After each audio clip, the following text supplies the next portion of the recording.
Hello everybody, this is the second video in our three-part review of the Disney film Encanto.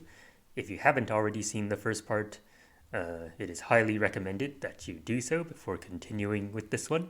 The link to the first part will be in the description below. And by the way, there will be spoilers for the movie in this video, so please be aware of that. We hope you enjoy the rest of the review. Okay. So if we jump to the next slide, we're gonna jump into our brief overview of the film's plot with our accompanying comments. Just kind of explain like what happens in the film and like particular moments that stood out to us, as well as like the songs. So this is Yep. when we talk about the songs as well. Um, so of course, the intro to the film. Uh, we open up with a very nice sort of establishing scene where it's little Mirabelle with Abuela, and Abuela's explaining where the magic in the family came from and where the miracle originated. And basically, Abuela's family and her community, so Abuela and Pedro and everyone, they had lived in a far off village, and it was fairly comfortable life. And then unfortunate circumstances broke out, and they were forced to flee the community, and they were about to be cornered by some of the perpetrators when Pedro went and kind of sacrificed himself to help everyone. He tried to run back and keep the attackers at bay to let everyone, escape and have time to escape. But it didn't really work out for him, and so he was lost. And so, like in that moment, the candle that they had been using to guide everyone away became a magical candle, and it has this particular flame that can just continue emitting heat forever. It's a continuous flame, and that flame spread out and basically created the Encanto. As we had talked about, it created the mountains surrounding the valley. It made their house and gave this displaced community a place to live. And in time, they built this whole community. And so she kind of explains a little bit of that. At which point we enter, the present day, and we see Mirabelle now, who's 15 years old, basically explaining to the neighborhood kids who the Madrigal family are. And it's at this point when we get into our first song, "Welcome to the Family, Madrigal," um, which is pretty fun. I'm definitely also of the opinion that I don't have a favorite song. Like I put it into two categories. They're the songs that I really like and I'll listen to a bunch of times. And there's the other songs that like I still really like, but I probably don't give them as much attention as the other ones do. Um, but that all works out very well. Um, and what's fun about this particular song is that this was the song that saved the movie. So the studio was concerned with so many characters Yeah. that they were worried that it would be too much. And so I think they even mentioned like, can we trim that 12 down to like 5 characters or something? At which Lin-Manuel Miranda was like, no, and here's why. And he presented his lyrics to the song. And in just like 3 minutes, you establish everyone, who their powers are, like what's their place in the family, and in such a fun way, and it clicks. And the higher ups were like, okay, we're sold. And so the family remains in the movie. Um, and which I'm sure we're all grateful for. Um, Now, what's fun about this song is that it's performed with a time signature uh, that is different than other Disney songs that kind of establish settings and characters. Um, Apparently, it's to show that Mirabelle is on a different rhythm from the rest of the family. Interesting. So, like the way that she sings, it's like it's a different timing from like conventional time signatures in other songs, Yeah. which kind of distinguishes it in and of itself. And if you hadn't noticed, um, when Abuela Alma is singing her little line in the song, the melody shifts and it becomes the melody to Dos Oruguitas, which is just brilliant storytelling there. It kind of highlights her trauma from her past, from her life, in a subtle way that you understand later in the Right. film. And so when you go back to listening to the song, it clicks even more. But it's a ton of fun, and of course, it's revealed in the song. All the kids are learning about the family. It's like, well, what's your power, Mirabelle? And she's like, oh, because she kind of wants to take attention away from herself, Right. because it's then revealed like, oh, she doesn't have a gift, and like clearly this affects her, um, on multiple levels. Because on the one hand, like she's super excited to, prop up the family and keep up the Madrigal name and help out. But on the other hand, like she's not really appreciated much Right. in the family. Of course, we see the scene with Abuela where Mirabelle's trying to help, and Abuela's like, "Yeah, the best thing you can do is to stand aside, and just kind of let the people with the gifts do what they do best." Mm. And Mirabelle reluctantly uh, agrees to do so. And like we can tell, like yeah, like she's okay, but she's not okay, Right. Right. and so that kind of establishes like the main mood of the story, like this child who is trying to prove themselves in this family of extraordinary people, and like the frustrations with that. So it was a pretty good opening scene here. Did you have any particular comments, Albert?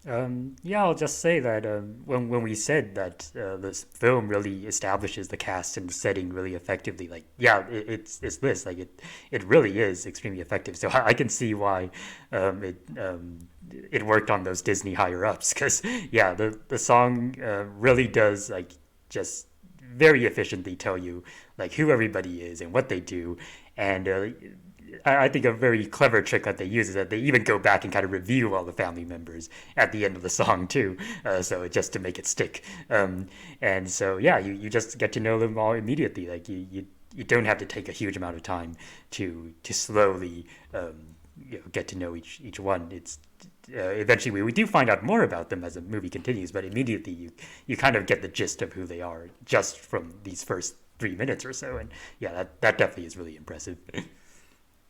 Oh yeah. And I guess as a small aside, I had mentioned how the music for my first viewing did not immediately click with me Mm. automatically. Mhm. Um, a big reason for that was this particular song. Um, I don't know what it is. Like the first time I watched it, like as she goes through the review of the family members, and she is just picking up Oh speed, yeah. and like she is cramming in like 4 sentences a second. Like by the end, like it kind of got a little overwhelming for Yeah, me. yeah. But I think now in hindsight, having seen it multiple times, I get why they did that, Hmm.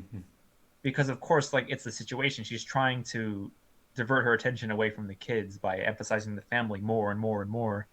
And like there's that kind of tension in doing Yes, so. yes. So like it kind of works in that way. And like now I'm not as like cringy hearing it as I was when I first saw the Mm. film. If anything, major props to Stephanie Beatrice for being able to sing like that. Oh yeah. Like that is and Yes. like not like sputter or anything like Oh that. right, yeah. That was super impressive. I didn't know she sang actually. So yeah, it was really cool to see her show her stuff in this film. Oh yeah. Besides Abuela Alma, all the actors sing their lines, Mm-hmm. which you know what is great. Yeah. If you're gonna have actors come on Disney film, it's probably better to focus more on like their own abilities than just Mm. trying to get Oh celebrities yeah. and then trying to kind of shoehorn them into the film, Right, right. and make them sing even when they're not comfortable. Mm-hmm. Which I know that's been an issue for previous films. Um, but no matter. So on the next slide, so of course we also find that little Antonio is kind of anxious too. He's he's turned 5, and that means his ceremony is upon us, and we see the family preparing for it, and he is worried naturally Mm-hmm. because he heard about what happened to Mirabelle, and he's like, oh, what if I don't get a gift? What if I don't get a door? And of course, in a very sweet way, Mirabelle, comforts him and tells him it's going to be okay. You'll still have me, and you're pretty amazing anyway. And she gives him a little gift, and it's just an adorable little scene. Mm-hmm. Um, and so by the time the ceremony happens and he's ready to go, it's a whole elaborate thing. So Abuela gives like a kind of a prologue to the history of the town and welcomes Antonio to come and step up the stairs, up this little special path. And then, as you can see in the picture on the left, he's supposed to kind of hold on to the candle and do like an oath to the community. Yes, I wish to help the family, serve the community, be the best I can be. And then he opens the door. He puts his hand on the doorknob and then gets his power. Um, but in a really like touching twist, we see that he is still very nervous Mm, going forward. He's in his nice suit, and he actually kind of like turns to Mirabelle and has her follow him up the stairs through the whole ceremony because he's just so nervous and he needs her. And so a bit reluctantly she goes along. Of course, she cares about Antonio first and foremost, and it's at that moment we get the elaboration of the opening flashback where we see Mirabelle, little 5-year-old Mirabelle going to get her mm, door when the thing just Thanos snaps away and she's left like, what happened? right. And you can tell there's a little bit of PTSD there as she's helping Antonio up and Mm, watching the ceremony. Um, because yeah, like she wanted to have that so bad, and she's grateful for Antonio in the end because he does get his gift. mm, The miracle does work on him, and that's when he gets his ability to talk to animals. And so he has a whole stampede comes in the house, and then he opens the room, and it's a big rainforest. And it's a wonderful, beautiful scene. mm, mm, That's really whimsical and fun as he's exploring his room. And of course, by the end of it, Abuela is just relieved too because she had also been kind of nervous about the state of the miracle because after Mirabelle's ceremony, after the door goes away, she sees the candle kind of flicker a bit. mm, She's like, "Uh oh, what's happening? What's happening to the miracle?" Um, and so she's just up and relieved that Antonio's ceremony worked out so well. And so she has the family take a picture. And unbeknownst to them, Mirabella is nowhere to be seen because mm, she is there on the sides just watching all of this happen. Um, so yeah, I think regarding like this particular part of the story, it really hits home like the main themes of the film because mm, you have the expectations set by Abuela on the family, you have the resentment for the past and the uncertainties about your self worth, as well as and of course you have the usual Disney magic, if you will. mm. The scene with Antonio is a lot of fun, and the soundtrack is particularly nice there. There's sort of an Afro-Colombian undertone throughout, which is very well done. What do you think, Albert? Yeah, definitely. I think this scene is an interesting one because the final result of what Antonio's gift is not really a surprise to most of the viewers because they basically gave it away in the promotional materials that yeah he has a thing with animals, um, but I think this is a very important kind of sequence because of the emotional establishment of things, like you just described. You definitely see kind of the relationship between Antonio and Mirabel, and it's very sweet. And but you also get that undercurrent of the self doubt and sadness on Mirabel's part, and I'm sure it was probably a huge relief to the family too that this ceremony actually worked. And so yeah, there's definitely a lot of complex emotions going on here. We do kind of get our first look at some of what might be going on and what are some of the main themes of the story are going to be. Absolutely. So if we go to the next slide, we see that during the ceremony, everyone's celebrating.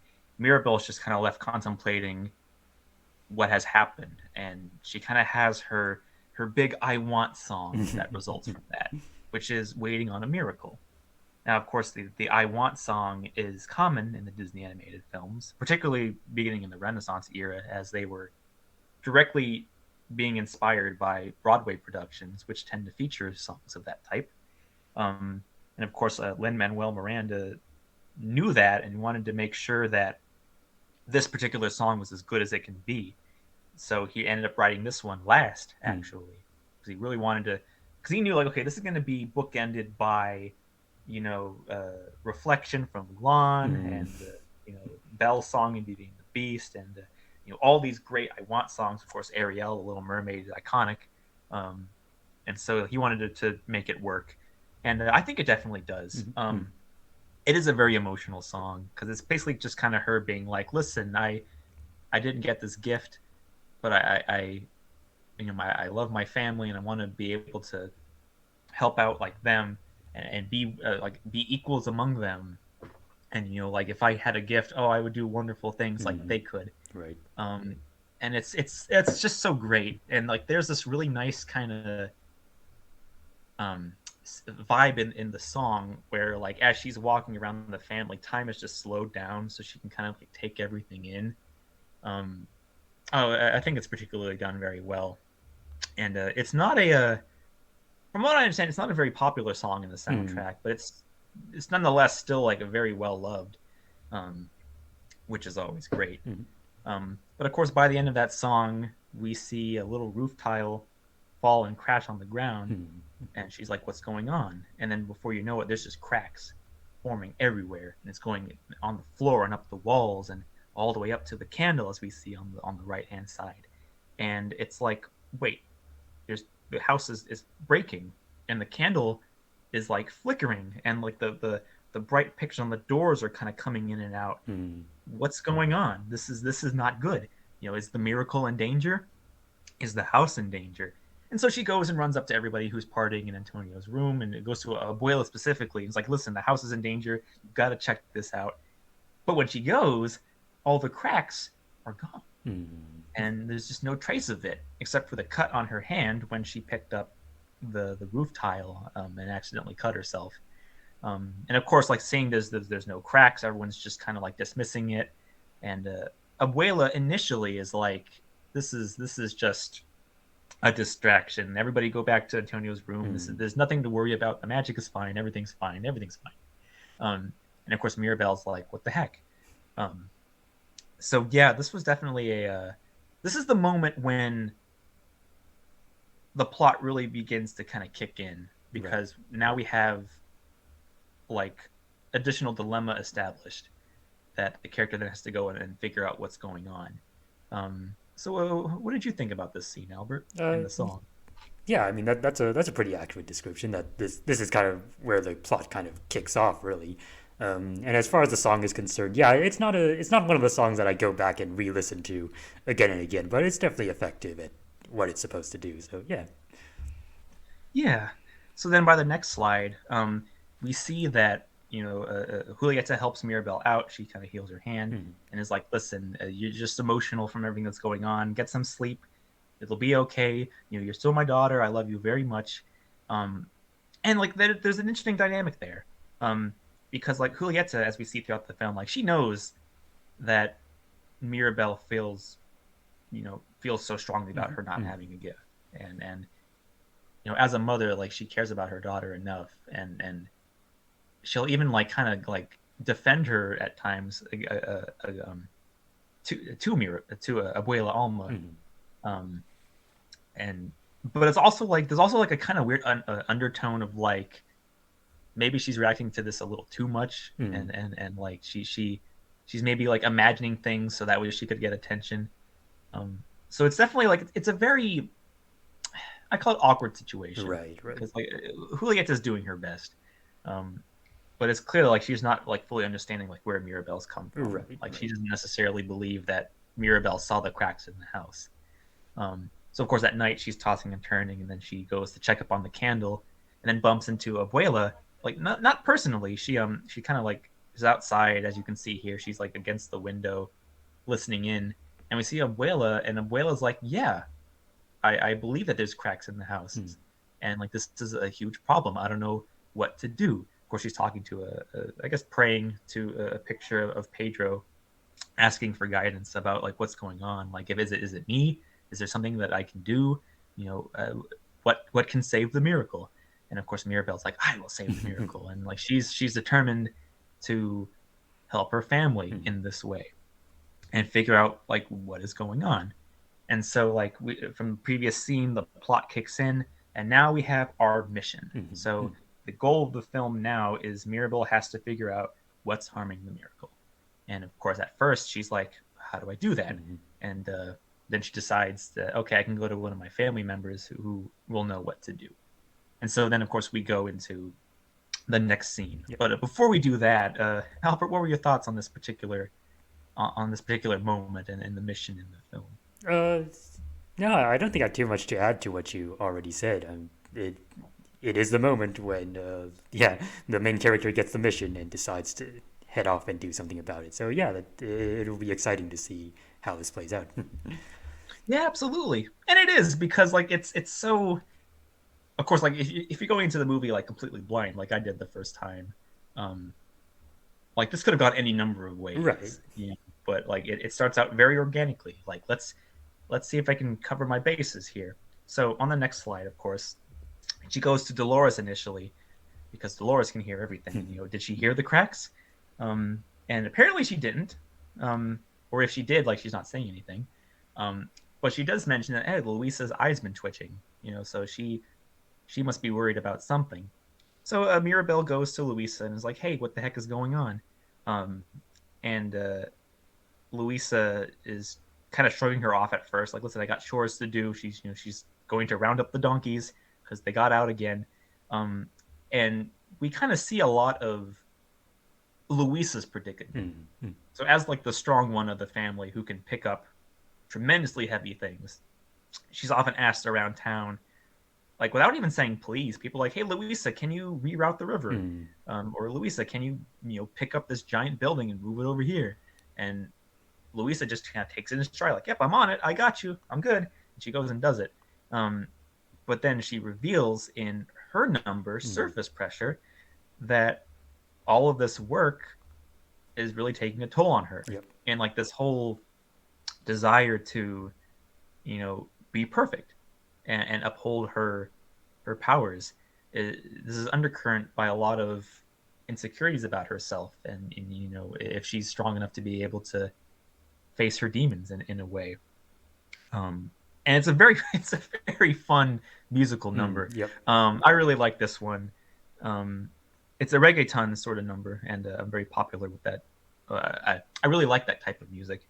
Um, in fact, this is probably one of the more Lin Manuel Miranda y Yes. songs in the soundtrack. A lot of his kind of like breakdowns are in here, and it's a very like visual number, Yeah. which I know has been criticized occasionally, because like I believe the excuse is like, oh, this is animators just showing off their talents, doing all sorts of random wacky stuff in quick succession.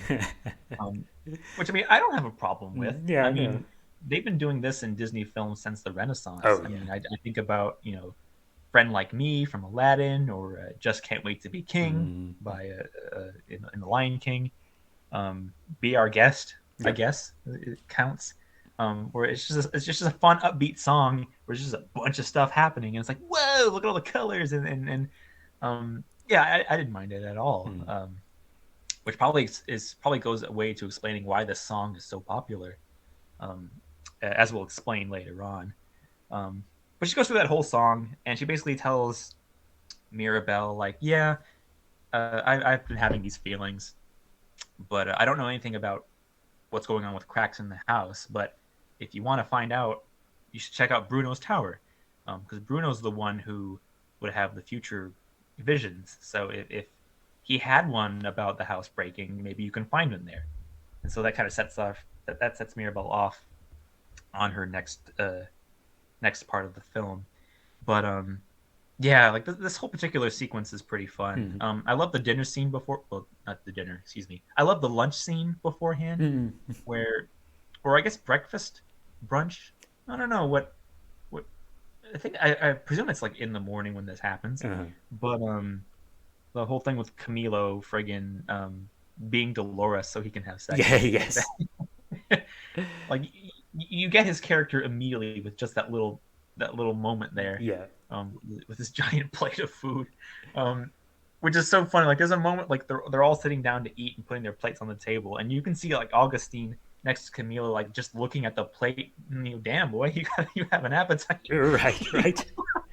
um, just so many little things like Peppa walking by with her coffee, and she's got like a little gray cloud over her head, and then she drinks the coffee and the cloud goes away. Yeah.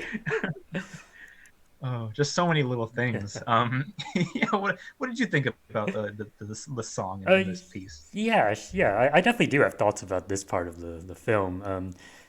I think for a number of reasons. Like, yeah, first of all, yeah, this is the moment where we see inside Luisa's head and see her struggles for the first time, and it is really striking. I think like the way that they just managed to add like this kind of dimensionality to her character just with this one song, it's a pretty impressive bit of storytelling, and also I think it ties in very well to like the theme of magical realism because it is so easy for stories with characters that have magical abilities or superpowers to be defined basically by their power.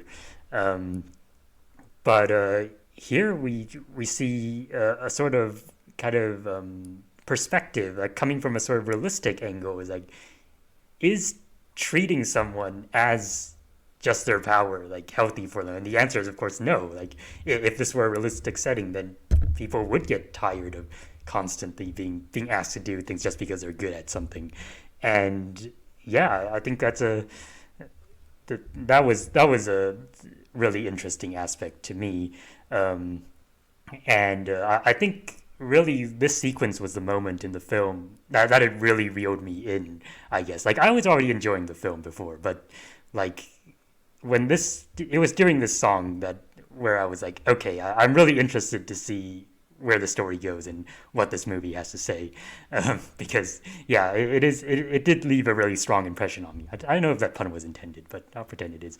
Um, yeah, and yeah, so yeah, I really like the sequence. I didn't mind like the wacky visuals at all. I think they were really effective at like kind of getting across the message of what the song is about, and they were a lot of fun. And I mean, you know, if you're doing like an animated movie, like there's nothing wrong with like playing with like your technical like abilities, right? It's a perfectly valid use of the medium. So yeah, I think if I had to pick a favorite song in the movie, this might be it. The song itself is really catchy, and I definitely think the theme to it is probably relatable to a lot of people. And of course, yeah, it really did kind of stay in my head quite a bit after the movie was over. Oh yeah, I know. Julie was telling me about she was like driving home from work, and she sees like a car next to her. She can hear like the bass of Surface Pressure in the Really? car. Oh, somebody's seen the movie. Wow. um, I'm surprised I haven't seen these songs on the radio yet. Huh. Maybe I haven't been listening to the radio a lot, and maybe Mm. they have played them. But it they did it with Frozen, and they Mm. did it with Zootopia. Right, So right, it's only a matter of time before some of these songs just show up on the radio, right, right. because like they definitely would fit in with like radio numbers. Mm-hmm. Um, yeah, no, this was definitely a great number for sure. Lewis is a fun character as well. Yep. It's I do agree with with what you were talking about, how like the treating of magical characters as having no flaws, which is kind of partly why I saw the Steven Universe vibes Mm. from Yeah. this film, because like that was another show, particularly the sequel series they did, Future, that Yep. played with that similar sort of thoughts and messages.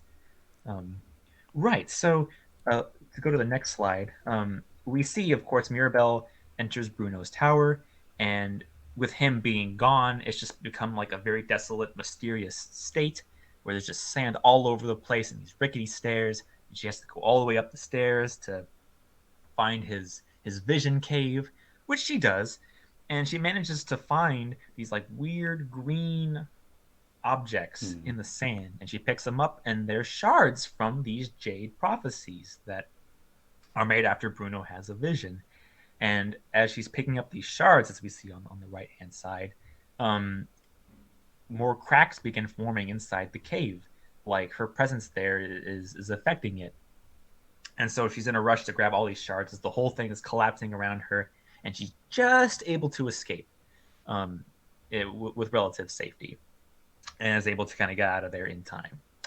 Now, what's particularly funny about this scene is kind of like an example of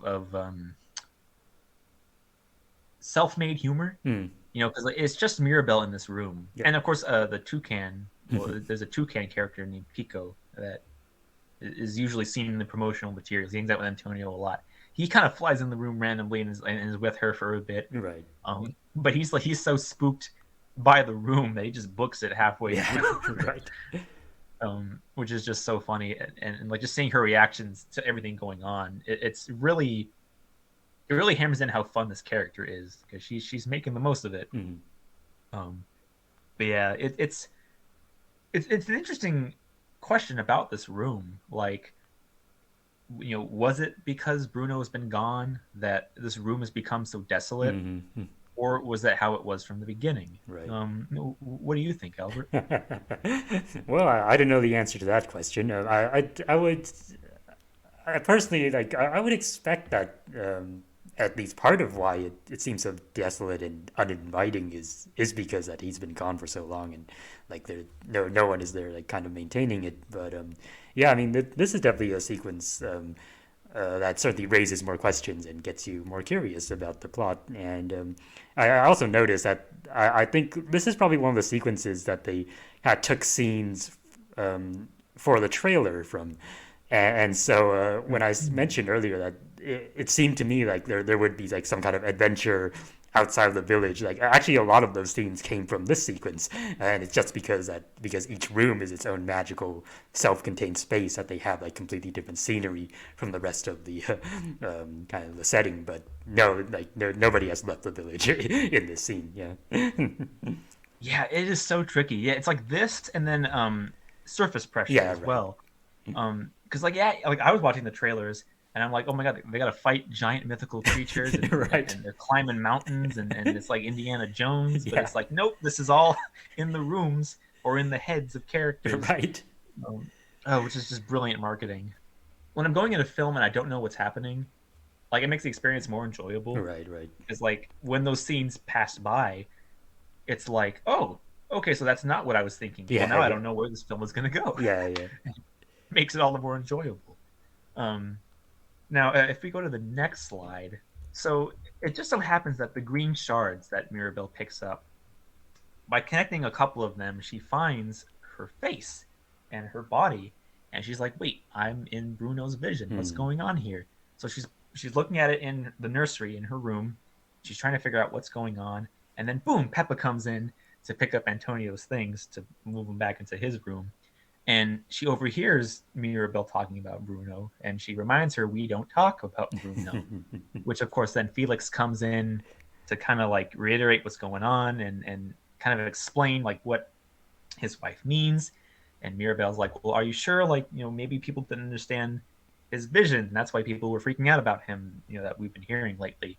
And this kind of leads us into probably like the song of the film that everyone knows and loves is "We Don't Talk About Bruno." Yeah. And oh my gosh, this one is great. So it mixes various styles of music into one song, which is not an easy feat. Mm-hmm. I mean, we have hip hop, we have Cuban folk music, we have a style of flamenco like music that's called a guajira, and these all kind of seem together perfectly because the whole cast takes part for the most part Mm-hmm. in singing the song, and we basically get their perspectives about Bruno and what he kind of meant to them. So for Peppa and Felix, of course, there was their wedding, and what we eventually find out was Bruno making a funny about Peppa being sweaty and nervous, and oh, it looks like rain, which causes her to make a huge hurricane Right. to blow through the whole wedding, and she was really peeved about that. So like Camilo, where again we see he didn't know Bruno all that well, and he embellishes what we see here on the left. Mm-hmm. Like Bruno's like this menacing, towering figure with rats all over him, and he's creepy, and he takes your soul, and all this kind of stuff. Um, and just Mirabelle's just kind of piecing together everything here to find out why is she in the vision, and she eventually does put it all together, and we see her in front of the house with cracks all over the house, and she's like, "Oh shit! Right. Like, what is this?" Um, and so yeah, this whole musical number, I'm not surprised that it was like so popular. Mm-hmm. Now, granted, all the songs are wonderful, but like this is the one where like there's just so many things happening Yeah. at the same time, and there's so many different parts that the different characters sing that it's fun. Like if you're alone, you're trying to do all the parts together, Yeah. You're um, right. and the beat is so perfect. Like I mean, I just like Dolores's part. Mm-hmm. Um, is an absolute joy. Just like her singing quietly, and also just kind of like revealing in the song that, oh, by the way, Bruno, like I can hear him, he's here. Mm. um, but like you're so entranced by the song that you don't notice at first. Right, right. Like even to the point, like we go back to the music video, and people point this out from the beginning. I had to go back and find this. During her part when she's singing, you can see like a little Bruno Right. kind of scuttling around on the top of the stairs and kind of bobbing his head to the music. Um, but it's like so subtle because you're watching like her and Mirabelle dance, Right. and you're entranced by the choreography, and you don't notice that. So then you go back and there's just so many little things there. Mm. Um, oh my gosh, like this song has really like exploded, and like I know there's been like little details that have been revealed here and there. Like apparently the lady whose goldfish died, her name is Pez Muerta, Okay. which basically means lady dead Oh fish. my god. Um, and yeah, oh, it's just great. um, what do you think about this song? Oh, I definitely loved it. I mean, I said that Surface Pressure was probably my favorite, but this one would definitely be up there too. Um, and yeah, it is amazing. And I would say I agree with what seems to be the majority opinion that Dolores and Camilo had the best verses. Hmm. Yeah, those are just amazing. Um, and something else I liked about it is kind of the diversity of perspectives we're getting in this song. It's not like a unanimous kind of crowd song where everybody is saying that, oh yeah, Bruno was this evil and creepy sinister guy. Like yeah, there is some of that, and that definitely we see in the song that many people don't have a high opinion of him, but there are other, we hear from other people too, and other opinions as well. Um, so of course, Dolores, she does mention that yeah, like she found Bruno kind of scary, but uh, she also kind of expresses sympathy for him in her verse, and yeah, that is a really interesting touch, especially knowing that she is aware that he's still around in the house. Um, and then there's Isabella's verse where she mentions that Bruno gave her a great prophecy that her she's gonna have a great life and her powers are gonna be awesome and everything, and of course at this point in the movie we haven't really seen we haven't really seen much about Isabella's character beyond kind of surface level things, and so it kind of seems to feed into like the whole golden child imagery that she has going on. That she's the perfect one in the family, and everything goes right for her. So of course she got like the perfect kind of positive prophecy when everybody else didn't. But it turns out that that is actually foreshadowing because we'll see later. It is later in the film that this actually plays out, and that is not in fact describing like her current life. So that's definitely really interesting. So yeah, I like this song a lot for various reasons, and I can easily see why it is so popular now. Oh, absolutely. Um, so if we move to the next slide, actually throughout the song we don't talk about Bruno. We get the introduction to, or I guess the reintroduction of Mariano. So like he's coming to the house for dinner to propose to Isabella, and of course everyone's working hard on that. So Mirabelle finding this vision is kind of going to throw a wrench into that a bit, especially since Augustine, her father, comes in and sees this. He's like, "Hey, don't bring this up. This has to go super perfectly. Abuela's counting on us. Nobody has to know about this." Which, as you had alluded to earlier, Hmm. Dolores, with her super sensitive hearing, is like, "I know." Right. She's like, just so just so overwhelmed by it Hmm. that during the dinner, things are going fairly smoothly, at least in a physical sort of way. But she eventually reveals slowly to everyone in kind of a game of telephone, like what exactly Mirabelle had found and what the vision was saying, which leads to like ever increasing problems with the dinner. Things just go completely haywire.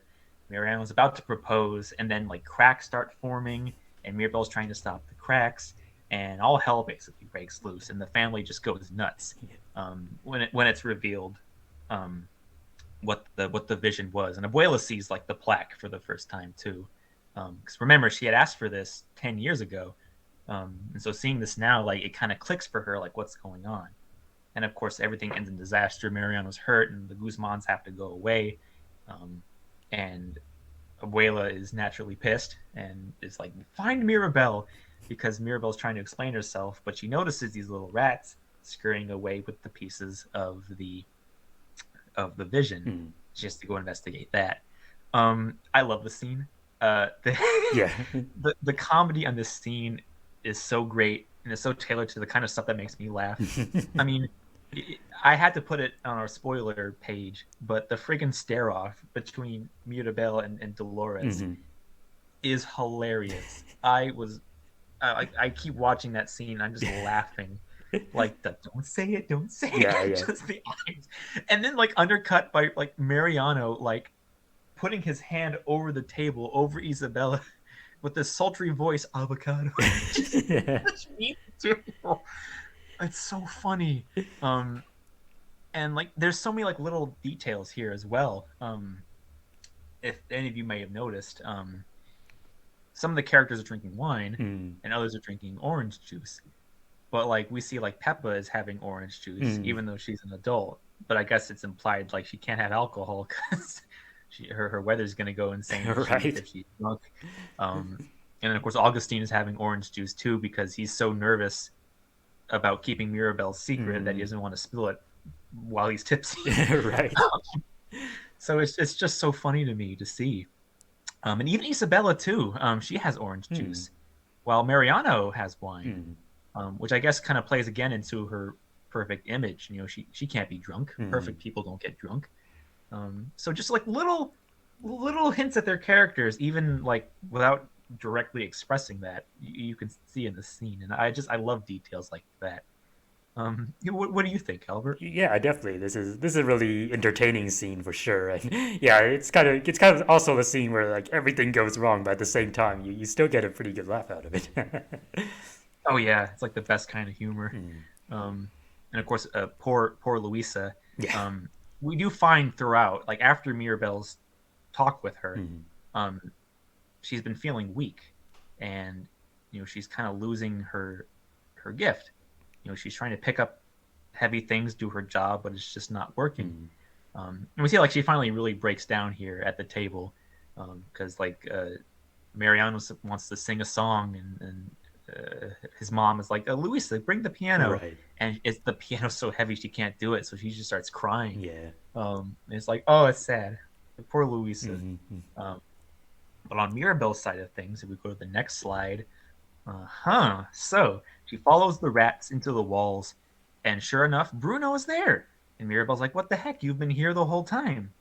And Bruno's like, yeah, Abuela asks me for this prophecy after your ceremony to find out what's happening to the magic, and I found out, and I just couldn't bear to think about like what would happen to you. And you know what? I'm sick of everybody, getting on my case about my gift, which I don't even like, and so I'm gonna hide away. And so we kind of see like where he's been living. He's in like a decrepit room in the walls, and he hangs out with all these rats. And Mirabelle sees that he's not far from the family. He looks like there's a particular scene where she looks through a crack in the wall, and it's through the family portrait right to the dinner table. Mm-hmm. So like he can, and like he has a little plate that he's etched onto the table Yeah. next to that wall, so he can like still be with the family. Because it turns out, Bruno still very much cares about his family and he loves his family. He's just frustrated with his gift and he can't figure out what to do about it because he wants to make them happy, but he wants to be happy too. So it's a really sad predicament. And he can't really even figure out what's wrong with the vision because it turns out if you turn the jade plaque with the or the jade tablet with the vision on it, the house actually changes. Kind of like one of those like weird little sticker things you used to get in high school, Right. where it's like one image and then another image if you turn it a certain way. So like the house has cracks in one, and then there's no cracks on the other. So like the vision changes, and Bruno was not sure like what that meant. And so Mirabelle's like, well, why don't we find out? Have another vision. And so Antonio comes in completely randomly and it's like, use my room, because it's a big space, and Bruno needs the big spaces for his visions because his vision cave is gone. So they go to Antonio's room and he has the vision, and he continues it. And at first it seems pointless because the exact same thing happens. You see the cracks in the house and everything's in chaos. But then you see the yellow butterfly flying and landing on a blade of grass, and then you see the candle getting brighter because Mirabelle is hugging Isabella, and of course Mirabelle's like, "What the heck? Why would I hug Isabella? She hates me." And he was like, "I don't know, but apparently that's the key to save the vision because look at the candle. The candle gets brighter. That's what you got to do. How do you save a miracle? You hug a sister." um, which gets us into our next scene, of course. But yeah, this was another moment in the film. This is where we were really introduced to Bruno, like Bruno himself. And man, what a tragic character. The I will admit the whole scene where Mirabelle's looking through the crack and she sees the plate, Yeah. that broke me.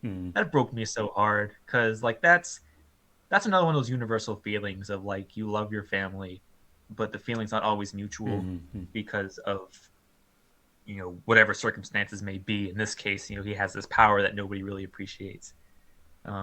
That's rough. That's really rough. Yeah. And we see like he's not a bad guy. He's not this creep that his song talks about. Like the song about him talks about. I mean, he's kind of quirky and odd. He has weird habits and he hangs out with rats, but nothing wrong with family weirdos. He's not malicious in any way. He's been able to entertain himself and feed himself for many years, and presumably bathe himself too. Yeah. Apparently, he was able to kind of direct one of the pipes in the house to make a shower, so he's not smelly, so it works out. But no, like he has he has a strong heart, and he's just been in a poor situation. So yeah, Bruno. You talk about Bruno, he's a nice guy. Yeah, what do you think, Albert? Yeah, I mean this is definitely like one of the major turning points in the film, like the big reveal of what actually happened to Bruno and what he's actually like, and it is foreshadowed so hard in the film because like from the very first musical number when they're talking about all the family members, it is mentioned that oh yeah, there used to be this Uncle Bruno, but nobody wants to talk about him anymore, and so we're not going to talk about him, and you just know from that moment onward that he's going to be important at some point in the story, right? Oh yeah. And then of course later on we get a song that's just about him, which is "We Don't Talk About Bruno," and from that clearly there has to be some kind of misunderstanding going on, because everybody seems to hate him, but like obviously a lot of these accounts of him are exaggerated and or have some like kind of misunderstanding as a basis, and so yeah, like it gets you really curious about how exactly this is going to play out, and here we are, and it is revealed. First of all, he never actually left the house, which is pretty surprising for me, which was pretty surprising for me on my first watch. And secondly, that he's not such a bad guy, which was less surprising. But I think even then, there were some things I didn't expect. Like I didn't expect that the reason he ended up leaving, like the kind of breaking point was for Mirabelle's sake, because yeah, I did not see that coming, but that certainly does make him a very likable character just from the get go, just from that. Yeah, I definitely was expecting more like, oh, clearly like some kind of direct conflict between him and maybe some of the other family members, kind of was the straw that broke the camel's back and led him to up and leave. But no, like it was like his sympathy towards someone else in the family that ended up like getting him to leave, and that yeah, like yeah, it definitely endears you to him like very quickly. And the scene where he ends up trying, getting a new vision, is really interesting as a kind of sequence, explaining like showing how his power works. Yeah, that there are definitely some really cool visuals there. So that definitely a very memorable part of the film, that's for sure. Oh yeah, I do like that the filmmakers went with that choice to have him leave Mirabelle, to have him leave the family because of Mirabelle. Um, I know they had talked about they had originally had a scene where he had like an altercation with Abuela, Right. like a big fight, and that's why he left. I definitely like this version a lot better. Yeah. Like it really helps his character quite a bit because yeah, he's very caring. It just kind of emphasizes like how much he loves the family. You know. So of course, by the next slide, of course, Mirabelle goes forward with their plan. So she's got to hug Isabella, and of course she's very reluctant to do so Yeah. because Isabella makes it very clear to her that she's pissed off with her and she doesn't like Mirabelle because Mirabelle ruined her proposal and all this stuff. And Mirabelle's trying to suck it up. Okay, I'll just say sorry and I'll get it over with. But she just couldn't Yeah. because she's just so sick of Isabella's complaining. And so she's like, you're so selfish. To which Isabella's like, I'm not selfish. Everything I've been doing for the family, Mm. even agreeing to marry this guy who I don't even like, which sparks something in Isabella Mm-hmm. because out from the ground pops this little cactus. Mm-hmm. And she's like, what the heck? I've never made this cactus before. And she gets super curious and she asks herself, what else can I do? Which becomes the name of the song that we jump into. And so this is a 90s style rock ballad, which apparently was super popular in Latin Hmm. America. It was the rock en español movement apparently. So it's a very Shakira like number where Isabella is just singing about quit, don't be perfect, be yourself, and kind of explore like what you can do when you just agree to let go. Um, and that's a very purposeful analogy because this is very much a let it go Yes. sort of song. Um, and I'm not the first to make that connection. A lot of people have been pointing to similarities with Elsa. Um, like you have this image of yourself you have to keep up, but it's not true to yourself. And when you're true to yourself, then you're allowed to kind of bloom and grow from there. Mm-hmm. Um, what's fun is that part of this song or part of the inspiration for this song, which includes Isabella making all sorts of different plants of different types she had never done before, who we'll talk a little bit about later. Part of the inspiration for that came from a neighbor of Lin Manuel Miranda's, who apparently was a botanist Hmm. who studies Latin American plants. Wow. So he was able to kind of like take that and like run with the lyrics, which include lots of like different plant names, and it's very fun. And I'll admit, while I don't have any favorite songs, I Uh-huh. think this is like one of the ones that I keep coming back Yeah. to often. Even if I'm doing stuff in the kitchen and like friggin' like a hurricane of Hakaranda just Yeah. pops into my head and I just can't help singing along or humming along. 'Cause it's fun. It's such a great song, and of course by the end of it, um, Isabel is able to like really let go, and we see she has like redecorated herself. She has like a new dress, and she's just overjoyed that Mirabelle was able to bring this out in her. Mm-hmm. And like she kind of sort of apologizes through the song by giving her the hug. And sure enough, the candle grows brighter, and all the cracks start seeping away, and everything's working out. And it seems like things are gonna be okay until. But of course, before we get into that, Mm-hmm. Albert, I know you mentioned that this song was one that did stick out to you. Mm-hmm. Do you have any? You want to talk a little bit about that? Yeah, sure. So yeah, this is definitely another one of my favorites. I would say like if I had to name a top three songs from this movie, yeah, it would be Surface Pressure and We Don't Talk About Bruno and this one, and yeah, this song really does for Isabella what Surface Pressure did for Luisa. Like up until now, we haven't really seen much beyond like surface level characterization from Isabella, at least not directly.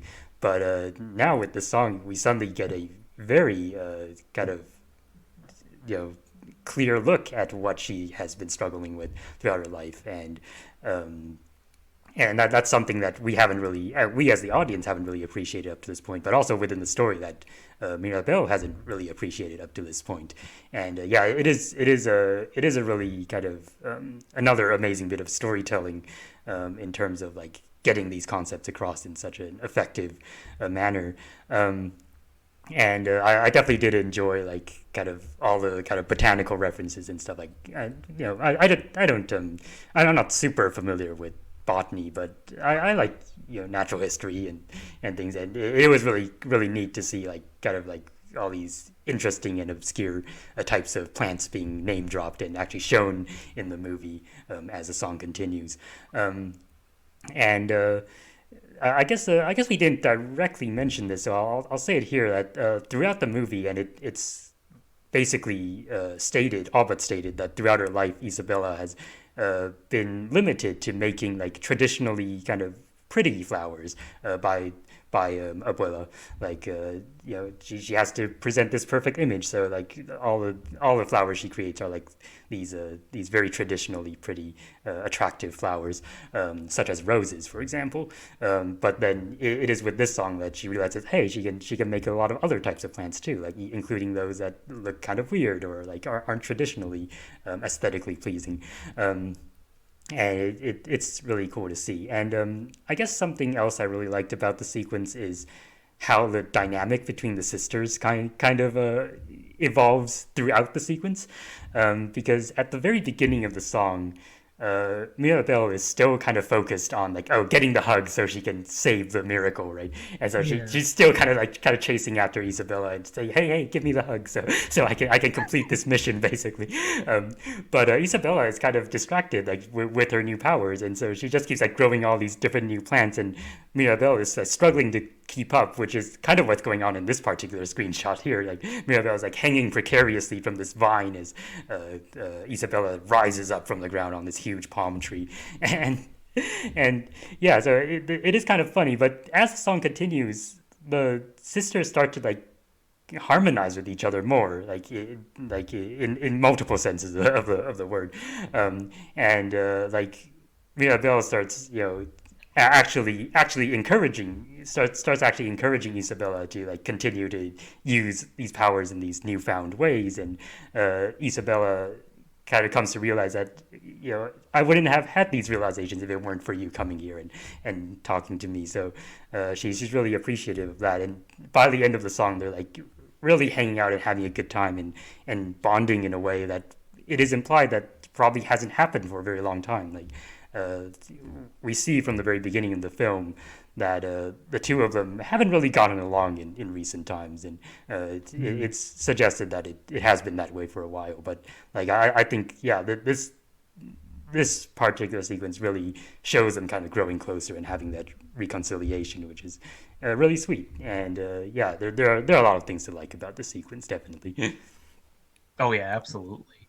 But we find that it's not all peaches and cream Yeah. after the fact. If we go to the next slide, Abuela catches wind of what's happening, and she sees, Isabella in this state, and she sees Mirabelle, and her immediate thought is, okay, you ruined the dinner, and look at Isabella, you're a mess. I know you're upset that you didn't get a gift, but like the way you've been acting is not helping, and like there's no excuse for you to be doing this to the family. And she just like lets loose on her. Mm, And at this point, Mirabelle has tried very hard to kind of put on an image for Abuela too. mm, Just kind of, listening to her, like staying out of the way and like just kind of agreeing with whatever she's saying.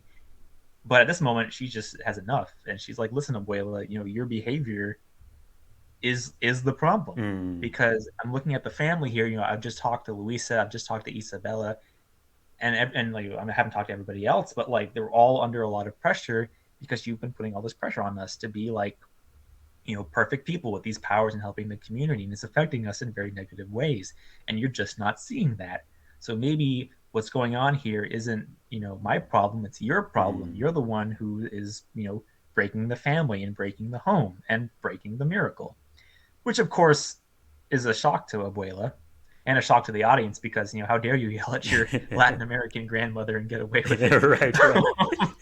um, but what ends up happening is the cracks just get increasingly worse, and sure enough, Bruno's vision of calamity comes to fruition. Mm, We see the candle knocked off its perch, the house is crumbling down, the entire Encanto is crumbling, like there's cracks in the mountains, it's all insane.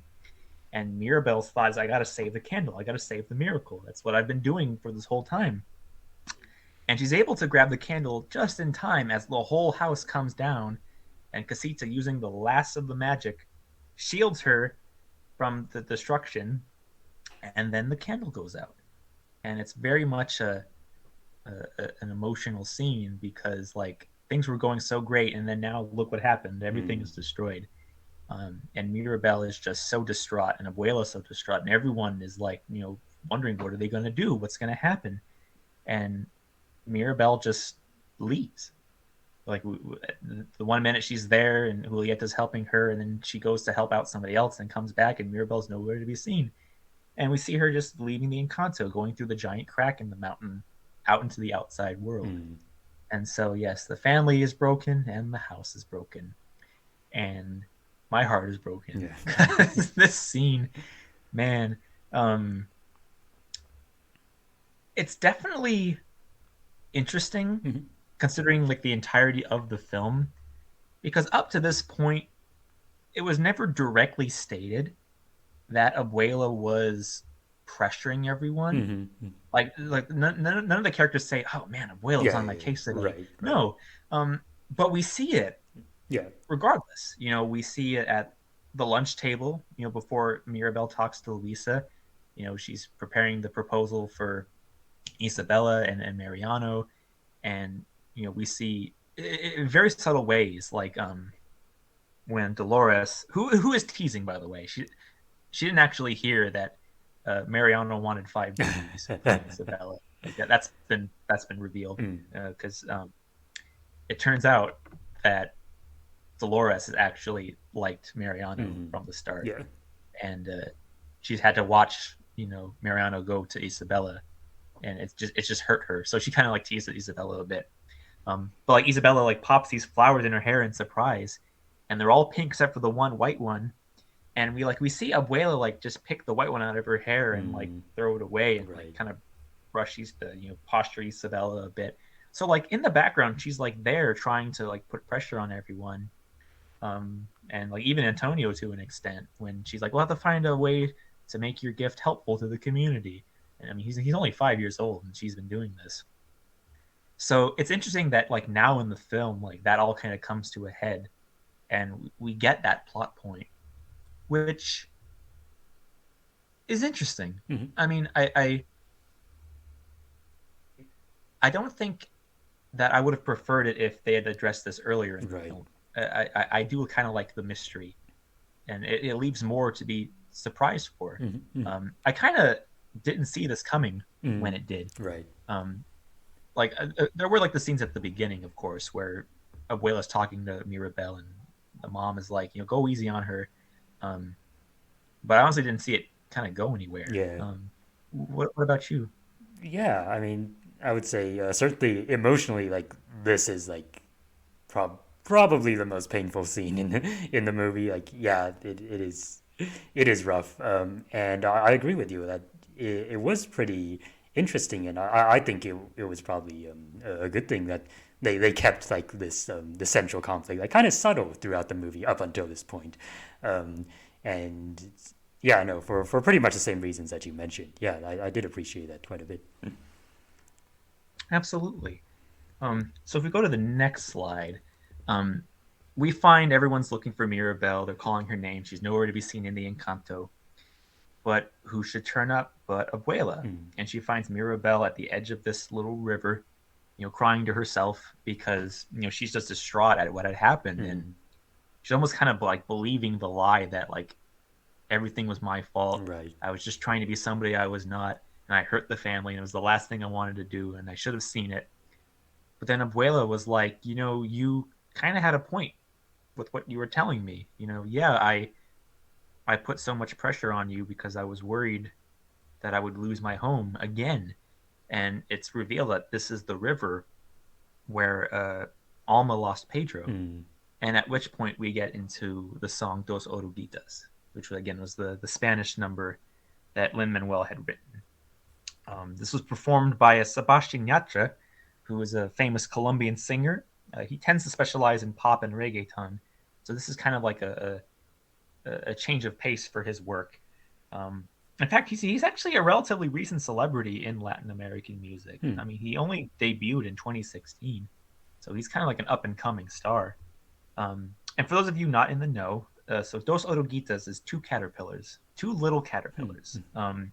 And the song is kind of about these two who fall in love. Um, but they have to learn to live apart after their metamorphosis Mm. into butterflies, so that way they can go and enjoy the future. And it directly parallels what happens with Abuela, because we see in more clarity like what had happened to her. Her and Pedro had these triplets, and they got married, and it was a wonderful life, and things were great. But then like chaos broke out in the town they were living in as this war was going on, and there were bandits and people who were destroying the houses, and so they had to leave with everyone to find a new home and new safety. But they were soon caught by some of these people, and Pedro had sacrificed himself and had died in a very gruesome way. And the miracle from the candle basically bursts forth and like pushes the attackers away and makes the Encanto. And so we kind of see like Abuela with the three, young triplets kind of coming to terms with this and realizing like, okay, I want to have a good life with these kids. Like, last thing I want is for them to go through what I went through. So I'm going to kind of put on this facade and be the strong one in the family and ensure everything is perfect. Mm.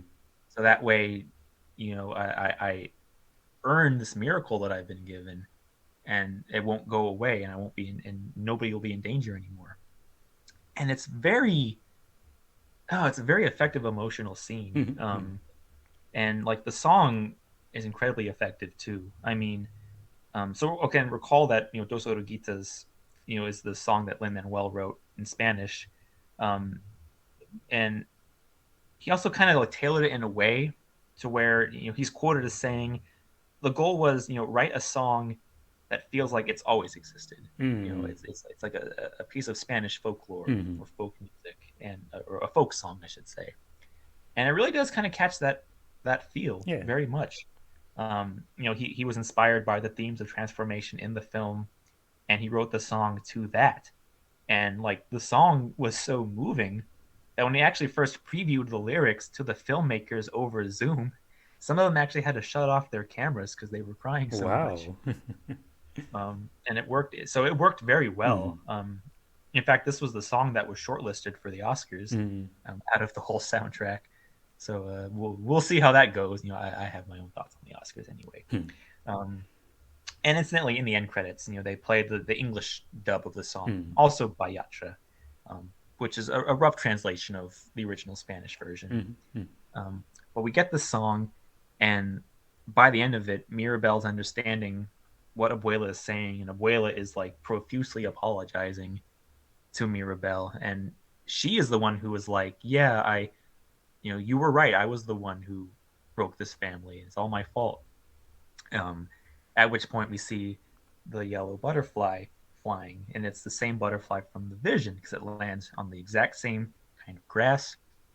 And Mirabelle kind of gets a better understanding of what Abuela was going through, and she empathizes with her as Abuela had empathized with Mirabelle, Mm. and she kind of reaffirms Abuela that, listen, you're not the one who broke the family, because the family wouldn't exist without you. Mm. Mm. We're here because of you and what you had done, and I understand what you had gone through. And Abuela is you know so relieved that someone finally understands, and she can kind of let go of this facade Mm. and be honest with Mirabelle. And they share a great hug, um, at which point things get really bright and colorful, and the song Mm. continues on, and that kind of ends that particular scene there. So this was, um, I know this was a very emotional scene for Mm. many people who saw the film. Definitely one of the uh, emotionally strong parts of the film, Yeah. Mm. besides the breaking of the house and other particular scenes. Yeah, do you have any thoughts about this particular scene, Albert? Well, I mean, yeah, it definitely is a really kind of effective bit of emotional catharsis, and yeah, like coming up, like following up, like right after, like probably the most painful part of the film. I think it was really nice to get this part of the story, um, and I would say that yeah, the song does get across, like it does come across like very much like um, a folk song that has existed for a long time. It definitely is a very different kind of style from the rest of the songs in the movie, and it fits the scene really well. Um, so in my book at least, they did succeed at that bit, um, and Mhm. yeah, I know you've mentioned to me before that I think a lot of people in the fandom, or at least a significant portion of the fandom, sort of vilify Abuela because of her antagonistic role in the movie. Yeah. Um, yeah, and I I could definitely understand that a situation like this can hit too close to home for a lot of people, and I'm sure like many people in real life go through very similar situations, and they don't always end up like this, this well. You don't always get that kind of good reconciliation with your family members. So I can see why people would like kind of think of things in that way.